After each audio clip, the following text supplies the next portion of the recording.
Star Wars universe has continually been one of the most vivid and exciting environments for players and game designers alike. This fall, LucasArts and Pandemic Studios emerged from hyperspace to present Star Wars Battlefront, one of the most epic and highly anticipated Star Wars-based games ever created. Star Wars Battlefront is a totally different type of Star Wars game. You're building your own Star Wars fantasy. You're picking your own characters.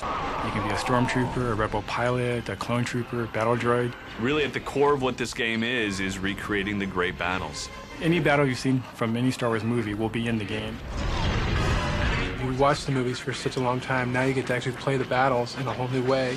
We've captured a command post. Star Wars Battlefront combines the best of first-person and third-person action games because you can play from both perspectives. In addition, gamers can choose from several modes of play: single player, the innovative multiplayer Galactic Conquest mode, and even online. In Galactic Conquest, what you do is you take on the role of one team or one side, for example, the Rebels, and you're trying to take over the whole galaxy. And you move from planet to planet. One part you might be a Wookiee, and then the next part you might be a droid, and the next part you might be a stormtrooper. So you have just this huge volume of material to really build your own non-linear story. This is introducing a whole new kind of gameplay for Star Wars gamers with multiplayer combat. What really makes Galactic Conquest mode exciting is that it allows up to 16 players to engage in battles online and up to 32 players over a local area network. Star Wars Battlefront is a great online game, and what makes it a blast is it gives you the ability to play your buddies in these huge epic battles. You'll log on and you'll see a list of servers that are out there. You can also start your own server. If you want to play the Battle of Hoth, it's one way to play it single player, but it's a whole new experience when you play it with your friends. I think you're going to have a huge online community that's going to be building around this game. Gamers who don't want to go the multiplayer route can select single-player skirmish mode. We also have a very robust single-player mode. It's very pick up and play. Campaign mode actually sets you up in a historical context of the Star Wars films, where you can now fight, starting with the prequels, and fight your way through the Battle of Geonosis and then end up all the way to the Battle of Endor. That's called the historical campaign, and I think that's probably going to be the #1 way people play this game from a single-player standpoint. Destroy the shield bunker. One thing that's sure to excite fans and players alike is that Battlefront will be the very first Star Wars game to feature playable worlds from all 6 chapters of the Star Wars saga, including a never-before-seen planet from Star Wars Episode 3. It's not just classic era, it's not just new, but it's literally everything. It covers the totality of the Star Wars experience. We actually will have planets from all 6 Star Wars movies, including Episode 3.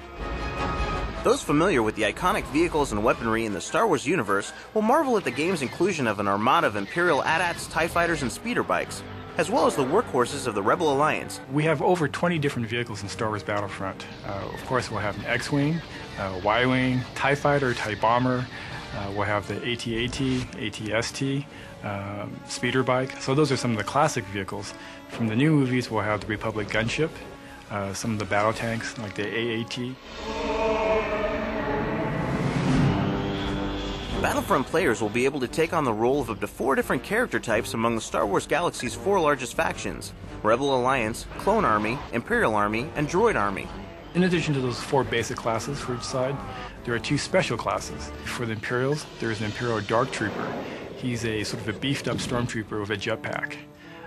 For the battle droids, for example, there is a destroyer droid, or droideka. He's a very interesting unit. I think that's something that we can only get in a Star Wars game. One of the things that makes Rebels special are Wookiees. Everyone loves Wookiees, everyone loves Chewbacca. One of the characters you can play in the Rebels is as a Wookiee. When you're playing as a Wookiee, your special ability is the ability to repair, vehicles that are in the field. With infinite open-ended outcomes and the gamer's ability to always find a battle in progress online, the creative team behind the game has made replayability an integral factor in the game's design and appeal. This game is just jam-packed with replayability because there's no set outcome.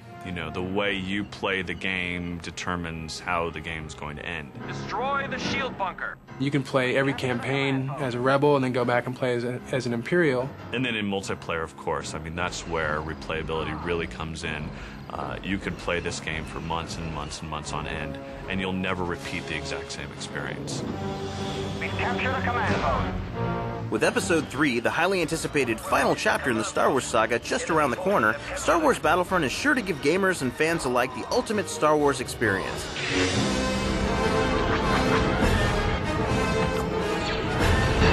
We've all watched the movies and seen the battles for a long time, but now it gives you a chance to kind of live the battles in a whole new way. There is a full experience in this game. Our reinforcements are being depleted.